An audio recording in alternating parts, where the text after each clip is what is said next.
Okay, hello everyone, and today I'm going to be talking about ischemic injury, the molecular mechanism behind this, as well as reperfusion injury and the molecular mechanism behind reperfusion. So let's talk about ischemic injury first. What is ischemia? Quick reminder, it is the decrease in oxygen due to the decrease in blood flow.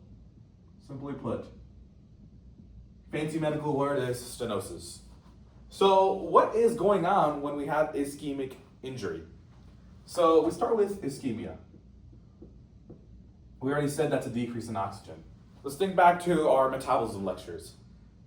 We need oxygen in order for the mitochondria to make ATP via oxidative phosphorylation.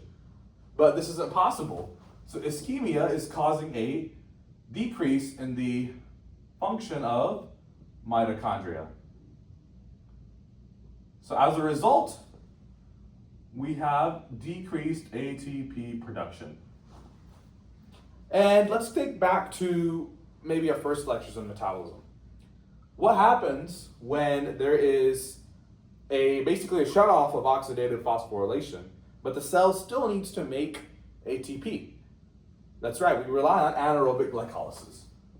So as a result, there's going to be an increase in anaerobic glycolysis. And this increase in anaerobic glycolysis, remember, since we're going the anaerobic pathway, is going to cause lactic acid production. And this is in prokaryotes. So increase in lactic acid, the increase in lactic acid is causing a decrease in the pH / increase in H+ ions. All right, and this is going on intracellular, so inside the cell. So just go ahead and draw this line. We have the inside of the cell and the outside. So this part is the inside of the cell, this part is the outside of the cell. So first, we have the sodium, potassium, ATPase. Okay, sodium, potassium, ATPase. Its function is essentially shut off, which is increasing the amount of intracellular sodium and increasing the amount of interstitial potassium. Then we have the sodium hydronium exchanger. What does this one do? It pushes H+ out and it brings sodium in. Now remember, we said there is a decrease in the pH, which means there's an increase in H+. So to get rid of the H+, because H+ is bad, the cell does not want H+ at all. To get rid of these H+, this function has an uptake in it. Now, I shouldn't say uptake, it's increased function of this exchanger, which is increasing the intracellular sodium once again. So intracellular sodium is increased, and the function of this exchanger is increased. So this increase in intracellular sodium is causing an osmotic pressure difference by increasing the osmotic pressure, right? Sodium bad.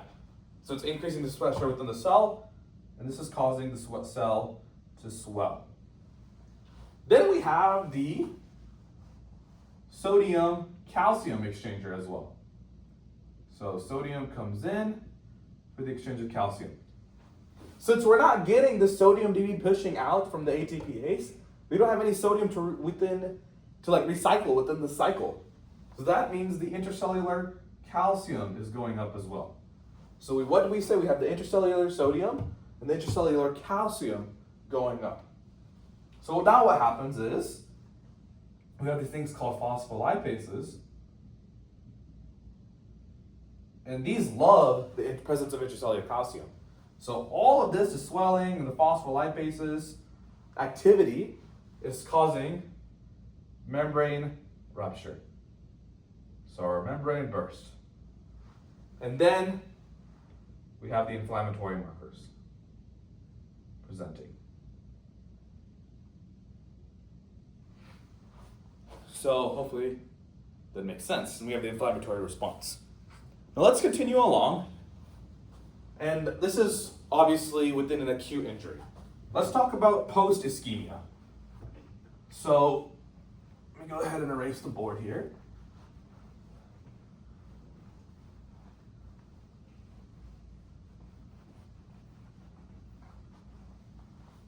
Post-ischemia, we have this thing called reperfusion, right? Reperfusion meaning these cells are getting the appropriate nutrition, and that's a good thing. However, the reperfusion is actually a paradox, and that's what we're going to discuss next. It's actually bad and injurious to the cell. What does that mean? So reperfusion is restoring our normal blood flow.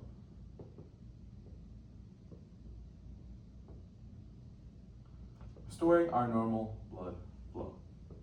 And this in return is restoring the pH.